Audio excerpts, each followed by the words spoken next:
देखिए, top 10 questions per day की इस वीडियो में आपका स्वागत है। 8 वीडियो ऑलरेडी अपलोड हो चुके हैं, जिसका एक प्लेलिस्ट भी है, आप वहां से देख सकते हैं। ये 90 नंबर का वीडियो है। चलिए शुरू करते हैं। क्वेश्चंस आपके सामने हैं, आप खुद से भी देखते रहिए कि किस पार्ट में एरर है। आज 10 के 10 क्वेश्चन आपको फाइंड द एरर से देखने को मिलेंगे।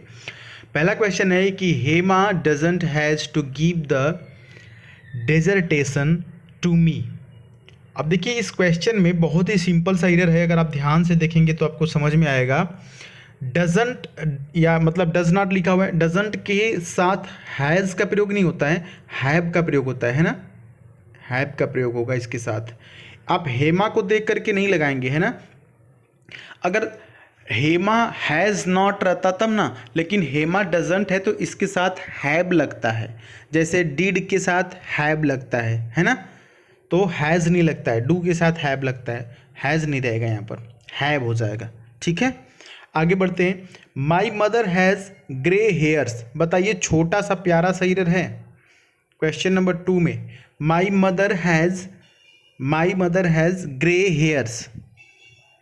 सर यहाँ पर ऑप्शन नंबर सी सही है, तो बिल्कुल सही है। अगर आप कह रहे हैं कि सर ऑप्शन सी सही है, चूंकि हेयर जो है ये अनकाउंटेबल नाउन है।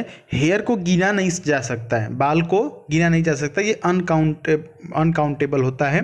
तो हेयर्स नहीं होता है, ओनली हेयर होता है। हेयर्स कोई शब्द नहीं है इंग्लिश में, ठीक है। हेयर्स कोई भी शब्द नहीं है, हेयर होता है। हाँ, लेकिन अगर आपको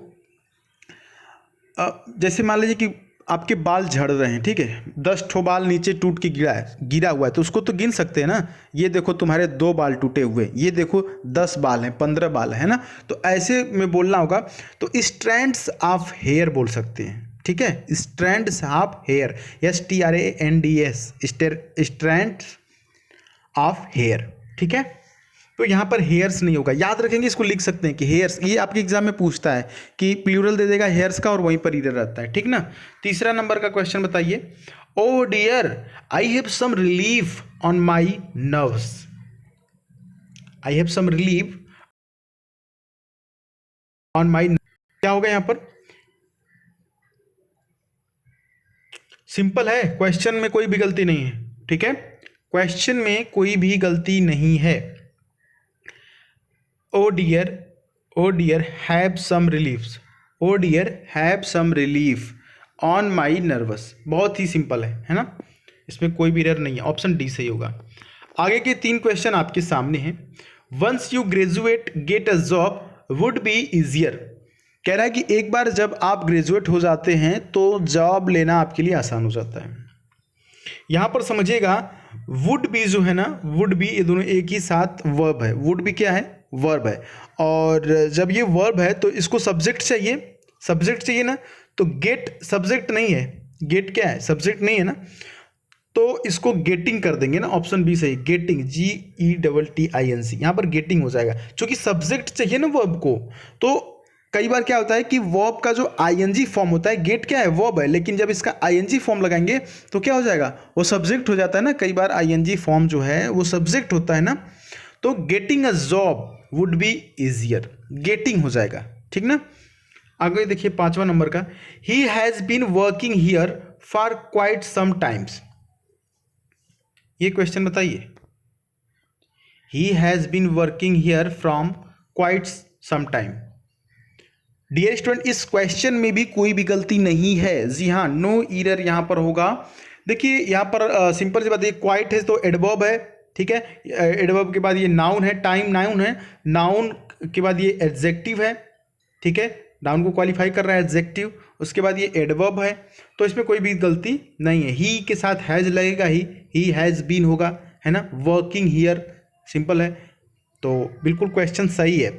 एक बात याद रखिएगा कि जैसे कोई भी चीज़ क्या होती है, अपने आप में 100% होती है ना, 100% होती है कोई भी चीज़। तो यहाँ पर 4 ऑप्शन आपको मिलते हैं तो एक एक ऑप्शन 25% का हक रखता है। ऑप्शन ए कहता है कि 25% मैं सही होने का चांस रखता हूँ, ऑप्शन बी भी कहता है कि मैं भी 25% चांसेस रखता हूँ, सी भी कहता है, तो डी भी कहता है ना। तो हमको क्या करता है, बहुत से बच्चे होते हैं सिर्फ अब बाकी 3 ऑप्शन मतलब क्वेश्चन देखते ही अब गलती ढूंढना शुरू कर देते हैं। कई बार होता है कि क्वेश्चन बिल्कुल सही होता है, तो ध्यान देंगे इस ऑप्शन नो एरर का भी बहुत महत्व होता है। तो इस क्वेश्चन में कोई भी गलती नहीं है। 6 नंबर का क्वेश्चन देखिए, I decided to climbed to the top of the hill। हिल मतलब पहाड़ी होता है ना। बताइए क्या होगा। सिंपल सा यहाँ पर इधर है सर, ऑप्शन नंबर बी सही होगा, क्योंकि सर जी क्लाइम्ड मतलब टू के साथ वर्ब की थर्ड फॉर्म नहीं होती है, मतलब टू के साथ वर्ब की फर्स्ट फॉर्म आएगी ना, आई क्लाइंब होगा। आई डिसाइडेड एक तरह से और भी देख सकते हैं, यहाँ पर डिसाइडेड है और यहाँ पर क्लाइम्ड है, तो दोनों एक ही सेंटेंस में मैं बताता हूँ ना कि एक ही जगह पास्ट नहीं होंगे, दोनों सेम चीज़ होगी ना, डिसाइडेड और उसके बाद क्लाइम्ड, है ना। तो यहाँ पर ईडी नहीं होगा, क्लाइंब होगा only, CLIMB, to climb. I decided to climb to the top of the hill. ठीक है, 2 + B1 समझ में आ रहा है। आगे बढ़ लेते हैं। 7वां नंबर का क्वेश्चन आपके सामने है, reading provides nutrition with the mind. कह रहा है ना कि रीडिंग जो है माइंड को न्यूट्रिशन प्रोवाइड करता है। आप तो खाना खाते हैं तो आपके शरीर को एनर्जी मिलती है, न्यूट्रिशन खाते हैं, लेकिन आपके दिमाग को भी तो न्यूट्रिशन चाहिए, और न्यूट्रिशन के लिए आपको क्या खाना पड़ेगा, बादाम, काजू खाना पड़ेगा, किशमिश खाना पड़ेगा, लेकिन ये बहुत महंगे हैं, है ना, 1000 रुपये किलो। लेकिन फ्री में क्या है, फ्री में है बुक्स, है ना। एक बार आप खरीद लिए या 100 200 150 की मिलेगी, उसके बाद आप उसको महीनों पढ़िए और उसमें से आप लाखों कैलोरी आप अपने दिमाग में फीड करते रहिए, है ना। Reading provides nutrition. मैं मोटिवेशनल बुक्स को एटलीस्ट आधा घंटा डेली पढ़ता हूँ, मतलब प्रतिदिन का मेरा है, या तो 15-20 पेज पढ़ लें या तो आधा घंटा पढ़ लें डेली। आप ये आदत डालिए, बहुत इससे बहुत इम्प्रूवमेंट होता है। खैर आते हैं क्वेश्चन पर, रीडिंग प्रोवाइड्स न्यूट्रिशन। अब देखिए यहाँ पर जो ईरर है ना वो विद के साथ है, विद नहीं होगा, न्यूट्रिशन प्रोवाइड, यहाँ पर क्या होगा, टू द माइंड होगा। Reading provides nutrition to the mind, है ना, टू द माइंड, विद का कोई सेंस नहीं है, न्यूट्रिशन टू द माइंड होता है। इसीलिए मैं अभी लास्ट में एक बुक आपको रिकमेंड करूंगा, आप देखिएगा। अगला क्वेश्चन है कि despite of minimal use of technology they are able to manage everything in a simple manner.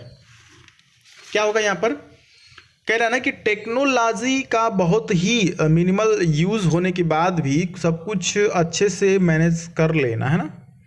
क्या होगा यहाँ पर, टेक्नोलॉजी का बहुत ही मिनिमल यूज होने के बाद भी। देखिए डिस्पाइट के साथ ऑफ नहीं आता है, ये सबसे बड़ा ईरर है, इसको लिख लीजिएगा ना, बच्चे कंफ्यूज होते हैं। डिस्पाइट ऑफ नहीं आता है। इसी से मिलता जुलता, इसी के प्रोनाउंसिएशन जैसा एक शब्द है इंस्पाइट, उसके साथ ऑफ आता है, लिख लीजिएगा। इंस्पाइट के साथ ऑफ आता है, लेकिन डिस्पाइट के साथ ऑफ नहीं आता है, और यही कंफ्यूजन होता है, डिस्पाइट के साथ ऑफ लगा देगा और इंस्पाइट के साथ ऑफ नहीं लगाएगा। ठीक है, तो डिस्पाइट ऑफ नहीं होता है, याद रहेगा।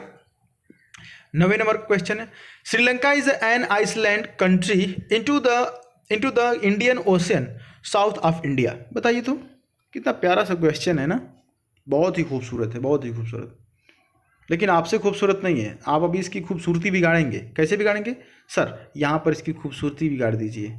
इनटू नहीं आएगा, इनटू क्यों आएगा, इनटू मोशन के सेंस में आता है ना, इनटू मोशन के सेंस में आता है। जैसे ही jumped into the well, he jump into the river, into मतलब मोशन, जैसे कोई चीज कूद रहा है कहीं पे, मतलब अब कूद रहा है तो गति में है ना, ठीक है, लेकिन यहाँ पर सिंपल कोई मोशन का सेंस नहीं है, तो इन होगा, ओनली सिंपली इन होगा, ठीक है, इनटू नहीं होगा। Sri Lanka is an island country in the Indian Ocean, सही है। आगे बढ़ लेते हैं। लास्ट क्वेश्चन है, बताइए इसमें क्या एरर होगा। I am contented with that I make and I am found simple joy in seeing a smile on the customers face when they smell the jasmine flowers. Wow, बताइए तो यहाँ पर क्या ईरर होगा? कंटेंटेड मतलब satisfied होता है। क्या लगता है आपको क्या ईरर होना चाहिए? फाउंड नहीं होगा यहाँ पर ना, ऑप्शन बी सही है, ये फाउंड नहीं होगा। And I am find, question जो है आपका आई एम, ये क्वेश्चन प्रेजेंट में है ना, तो यहाँ पर फाउंड नहीं होगा, फाउंड नहीं, फाइंड होगा, FIND, find. Simply I am find simple Joy, I am find कहते हैं ना, आई एम फाइंड, फाइंड नहीं, वो तो अच्छा वाला मैं ठीक हूँ, आई एम फाइन, लेकिन find, I am find simple Joy, find होगा, फाउंड नहीं होगा, सिंपली बात है, क्वेश्चन प्रेजेंट में है। ठीक है, तो ये आज के 10 क्वेश्चन आप बताइएगा कि कितने सही हुए। और आपको जैसे आपने पढ़ा ना कि जो रीडिंग है वो माइंड को न्यूट्रिशन देती है, तो एक बुक मैं आजकल पढ़ रहा हूँ, है ना, पिछली बार भाई मैंने कुछ दिन पहले बताया था, ये लगभग ख़त्म होने वाली है पढ़ के। ठीक है, तो इसका नाम है ईट दैट फ्रॉग। इतना पावरफुल बुक है ना कि कोई मतलब ये जो इसके लेखक है ना, ब्रायन ट्रेसी, 80 देश घूमने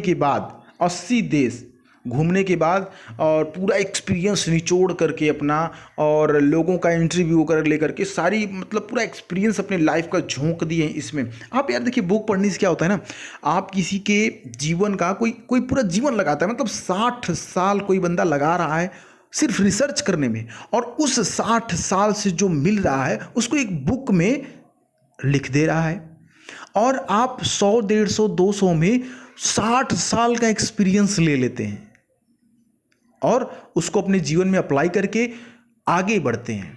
ठीक है, तो इतनी पावरफुल ये बुक है, आप देख सकते हैं मोर देन 1.6 मिलियन कॉपी इसकी सेल हो चुकी हैं। तो लिंक इसका डिस्क्रिप्शन में हम आपको दे देंगे और बाय कर लीजिएगा। और बच्चे कहेंगे कि सर इंग्लिश तो हमको नहीं आती है, तो देखिए इंग्लिश में ये बुक है, ठीक है, लेकिन इसमें बहुत ही सिंपल लैंग्वेज में लिखा गया है। अगर आपको थोड़ा बहुत भी इंग्लिश आता होगा तो आप इसको बहुत आसानी से समझ लेंगे, और पढ़ेंगे, लाउड रीडिंग जो मैंने बताया था, पढ़ेंगे, प्रैक्टिस करेंगे, तभी तो आपको इंग्लिश बोलने आएगा, पढ़ने आएगा, पढ़ेंगे तभी तो पढ़ने आएगा, है ना।